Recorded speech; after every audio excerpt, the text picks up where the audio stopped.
Hi, welcome. Thanks for joining me today. My name is Mara Grjanik. I'm the Family Engagement Coordinator at Stevenson High School. And today we're going to talk about how do we cultivate a sense of belongingness in the family for our teens. You know, the need to belong is really evident, right? And we know that our teens are really trying to figure out developmentally who they are, where they stand in the world, who their friends are, all those things. But what they really need is a place to know that they can come home to. They want their family to be a sense of belonging, even though it may seem like they're spending a lot of time with their friends, but that's because they're trying to figure out who they are. And so they really want a place of the ultimate acceptance. And like, it doesn't matter who you are, we love you. We support you. And when a teen knows that they have a place that they can always go home to, that loves them unconditionally, that they always have a soft spot for, or a listening ear, or a trusted adult, that gives them confidence. It gives them a sense of like, I know who I am. And it helps them a lot because teens know how to, teens will look for acceptance in a lot of different places. But we, as the adults in their lives, have to help them with a sense of belonging. And what you see here on the screen is Maslow's hierarchy of needs. And it sort of talks about what do people need to be in a, self-actualize, like the most important things that people need. So you need to have like your food and water and everything, and then you need to know you're safe and secure. But then the next thing you need is you need to know that you belong and that someone loves you. And especially when our teens are trying to figure out, who am I? Who do I want to be as an adult? They need that place to come back to, because sometimes our teens are following sort of the in crowd, and it feels like family is less important than friends. But that's because, as we've said, they're figuring things out. So they need that place to come back to, because we need to remember that our teens really want to fit in. And for the last however many months that your family has been, whether it was the first month or for 3 months or whatever, our teens didn't have the opportunity to go out and find and look at their peers. I mean, they did a lot of that probably online and things, but they didn't have that give and take. And so now it's sort of like, hey, whoa, I'm around all these people, and look at how they all dress and act and their mannerisms and what they say. And we are embarking on half a day, well, a little bit less than half a day on Wednesday, Thursday, Friday, Saturday, Sunday with our teens. And now they've been around all these other people with all these other ideas. And so we have to take the time that when we are with them, to make sure our teens are really connected to home. And remember that we want to have conversations with them about belonging. And when we listen to our teens, we have to not massage the answers that we want to hear. We need to hear what our teens are telling us and how they feel about being a member of the family and belonging in a family. And so that they understand that in the family, there is a feeling of unconditional love and support and acceptance. And we will always be there for them, because we can alienate our teens. Remember, they are trying to figure out who they are. So they're like trying to figure out, do I like sports? Do I like science? Do I like math? Do I like Do I like a co-curricular? Do I want to stay home? Am I someone who wants to go to work? All those things. And so we can really alienate our teens by super criticizing them all the time and like sort of micromanaging them, correcting everything they say. Or we can give a sense of continuity. What does our family stand for? What do we in this household stand for? What are our sort of guideposts, our values? What do we find is acceptable and unacceptable? So that there's sort of like that playing field, or that like, what's the room you can be in? Where is the lane? Where are the lane lines you can stay in? And then as long as you're within that lane, you're good, we're good. And you may have to have that conversation with them so that they understand that you're there for them. So what do we not do? We don't super criticize them. They're going to be home with us for 4 days. If you're cooking or you're having people over, I'm cooking, things can get a little bit stressful, right? So there's, stuff going on, everything's happening all at once. And it's like, whoa. And they're teenagers, they seem like they're young adults. And what are you doing? What are you not doing? Or, right? So that can be just a super stressful situation. Or we can catch them doing good things. And we can say, hey, thanks so much for cleaning your stuff up. Or, hey, I have something happening at 12 o'clock. Can you do me a favor and do these 4 things before 12 o'clock?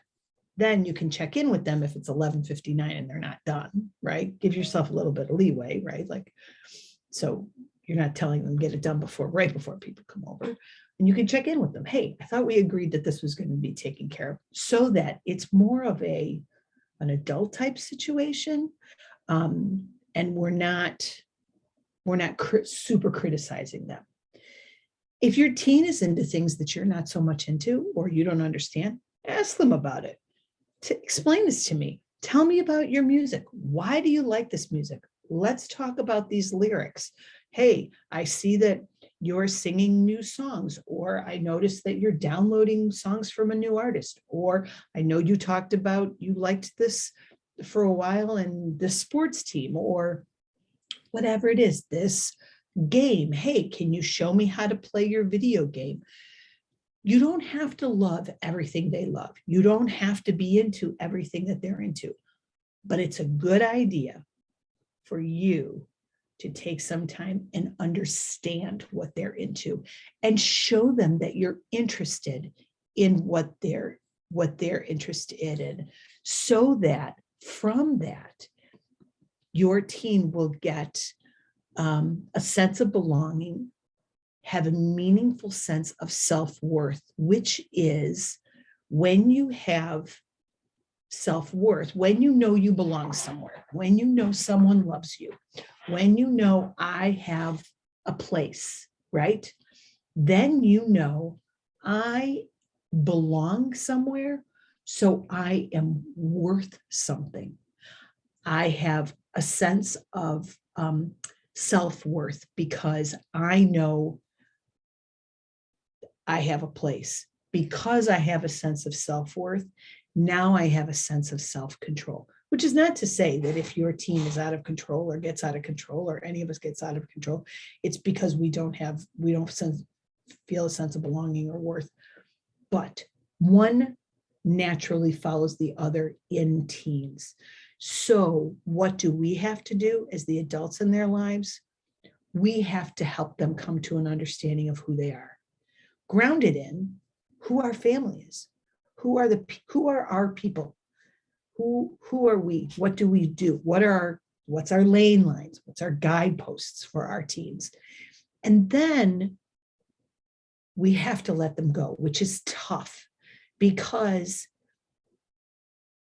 we want the best for our teens. We want only the best for our teens. And we want them to have a strong connection to us. We want them to take on all of our values. We want to pass on all of our knowledge to them. Yeah, it's understandable. That's what we want to do. people and we watch them, we see them making decisions. But what else we can do is we can sit back and we can say, tell me about yourself. Tell me about what you're into. And this is a great time because we're going to have 4 days where, I mean, they're probably going to be out with their friends and doing things, but we can schedule some time, right? We can, if we're having Thanksgiving just as a family and not a lot of people around, we can take that time to say, what are you thankful for? Tell me one thing you're super proud of. Tell me something that you're just exploring right now. And then listen, just listen to them. And then you can say, if you want to interject, can I tell you something that I was super into when I was your age? Which doesn't mean that they have to be into it. It means that you're just sharing something about yourself with them. And then when they know, hey, this is who I am. And believe me, we know it's tough to watch a teen figure out who they are because we want them to reflect us. We want them to, like, wow, we have so many dreams for them, right? We had dreams for them from the first time we saw their faces. We had dreams for them. The first time we just fell in love with them. We have dreams for them. We have hopes for them. So watching them figure out who they are can be tough, especially when, as they're going through the phases of figuring out who they are, some of those ideas may not be what are reflective of what our ideas are. But we should encourage curiosity in our teens. We should show them what we're passionate about and who we know. That's part of expanding their possibilities, which is super important. But we should also share power with them and say, hey, this is what I think. What are you thinking? How do you think you want to manage that? And have that conversation so that we are less a manager of their lives, less a micromanager, and more of a mentor in their lives, and more like, hey, I'm going to guide you along the way. We said we don't, that's not, no, I don't think that's a good idea. That really isn't what we do in our family, right? So we can help them find new experiences that they're into. We have to be really careful as they are figuring out who they are, that we don't bring in our own judgment, our own biases. We have had however many years you've been on this planet. We've had that many years on this planet. And chances are we've had more years on this planet than our teens have had on the planet. And so we want to say, oh, no, don't do that. Or that's not the way, that's going to happen this way. We really have to allow them. Now we can say to them, can we have a conversation about what might happen? Can we have a conversation? But we don't want to say you can't do that because I know what's going to happen, right? Many times, in many ways, when we are trying to cultivate that sense of belonging in the family, and we have so many dreams and aspirations for our teens, we're so worried about, okay, we just want them, you're only however many years old, you're only whatever teen you are for 365 days, and then that's it, right? It's over. But we have to sit back and say, who is my teen? Are they introverted? Like, when they get energy, are they energized by going and being by themselves and they're like reading a book and then they come back and they seem like they're energized? Or do they seem like they're depleted and then they talk to 3 friends on FaceTime and then they're like, seem like they get a lot of energy, right? So it's like a rule of thumb. I've heard if you get your energy from being alone, you're an introvert. If you get your energy from being with people, you're an extrovert. It's not, do you like to be around people? Because you might like to be around people, but then you have to go energized by yourself alone. So we want to think about that. We want to really help them explore any of their interests and figure out, what do they like? What do they not like? What are they good at? What are they not? Because when we have open conversations with them, that fosters more open conversations with them. It fosters a sense of like, hey, who am I? What do I like? What do I want to be? And if I know the adult in my life is going to ask me questions and guiding questions and sort of probing questions to really get to find out and help me think about what I'm thinking I like, then I'm going to be more open to going and having those conversations again, right? which is not to say the first time you sit down with your teen and you say, hey, let's talk about what you're into, they're going to be like, oh, well, let's have a cup of tea and let's talk about it. They're probably going to close their door, put their headphones back on. I have a teen, I have a child that talks to me with one headphone on and one headphone back here or one headphone back here, because, you never know when that other headphone is going to pop right back on.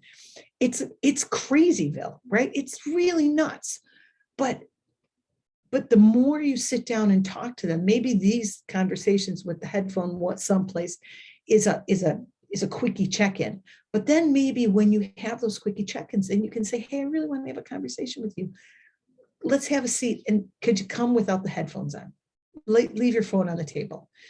It's their connection to the world, right? It's the way they connect. So we can't say, you can't have your phone, but we can say, hey, I'd really like to talk to you. And we can check in with respect and still, if the headphone is back here, at least they're listening. And if they're having a conversation with us, really, do we care if the headphone's on their head or not? Not really. So when we can think about those things and we can have this conversation and we can foster that mutual trust and respect that comes from those small moments of saying, hey, I see you, I see who you are, I'm talking to you, I'm listening to you, I value you, I value what you have to say to me. And then that gives that teen that sense of, hey, I have a place where people love me. I have a place where people respect who I am. They're respecting the decisions I'm making. I am respecting the guideposts or the lane lines of our family, the values, what we do, who we are as a household. I am respecting that. And in turn, they then are respecting who I am and who I'm figuring out who I am being. I encourage you to take the next, after Wednesday and think about having those conversations with your teens. Tomorrow, we're going to talk about what to do when you're all together, because it's not going to be all turkey and it's not going to be all sitting down and saying, hey, tell me what you're into. There's going to be a lot of downtime, and you could have a lot of family in town, or you could have a lot of plans, and you could not have a lot of plans.